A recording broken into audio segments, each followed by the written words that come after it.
LUNC is sitting on the single most important price level it has touched in over 2 months. One candle, one daily close.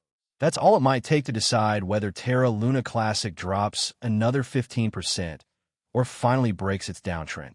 I'm pulling up the actual chart, and I want you to look at this triangle with me, because once you see it, you'll understand exactly why this week matters so much.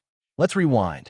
Back in February 2026, LUNC was crawling along near $0.0003.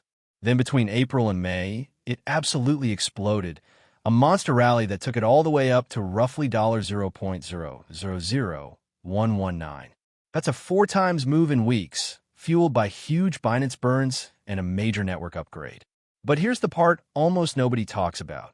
What happens after a pump like that is usually more important than the pump itself. And what happened next was textbook. Since that top, LUNC has been carving out a pattern that technical traders wait so long to see set up this cleanly. It's called a descending triangle. And right now, price is sitting at the exact tip of it. Here's how it works. Draw a line connecting the lower highs since May. You get a downward sloping trend line, like a ceiling that keeps getting lower. Now draw a flat line along the price floor. That's been holding right around $0.000585. That floor has support behind it, and just below it sits a second safety net near $0.00005. Right now, today, the price is trading at $0.00586, basically sitting right where that falling ceiling and that support are about to collide. In chart terms, that's called the apex. And apex points are decision points.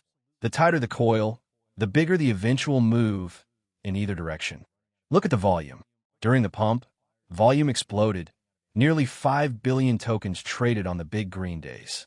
But since the top, volume has been quietly drying up on the way down. That's actually a meaningful clue. Weak volume on a decline often means sellers are running out of ammunition. Now the RSI. At the top of the rally, RSI hit 72, solidly overbought. Today it's sitting around 37, with its moving average at about 41. Both are below the neutral 50 line, meaning bears are still technically in control. But, and this matters, RSI isn't in oversold territory yet either.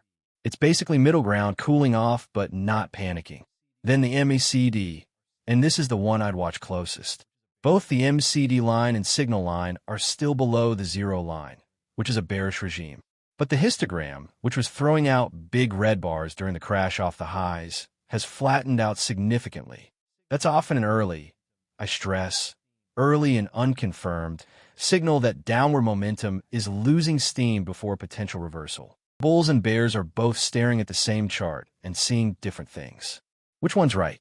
Let's talk about the actual numbers that would prove either side correct, because I'm about to give you the exact levels I'm personally watching.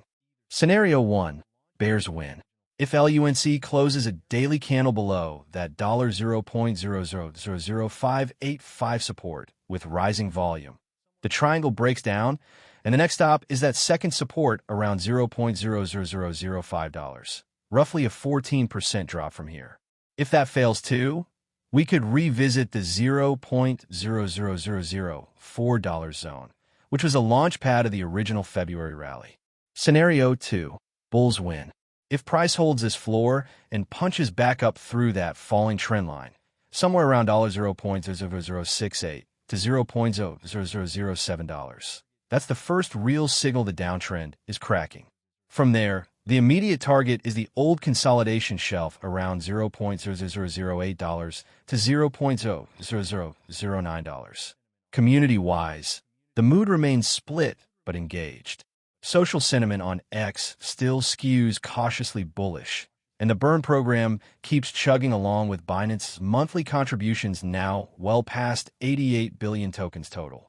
But zoom out and remember the math we covered before. Even with all this chart drama, LUNC is still trading around 6/100,000ths of a cent, with a circulating supply north of 5.5 trillion tokens. Short-term technical bounces are real and tradable, but they don't change the long-term supply story. So here's my honest, no hype take. Anyone telling you with total confidence which way it breaks is guessing. What I do know is the exact levels that will confirm it. $0.0585 on the downside, $0.0007 on the upside. Watch those two levels this week. Which way do you think this breaks? Down to that second support or up through the trend line? Drop your prediction in the comments. I read every single one. And if you want me to post the moment this triangle actually resolves, hit subscribe and turn on notifications. Because when this breaks, it's probably going to move fast.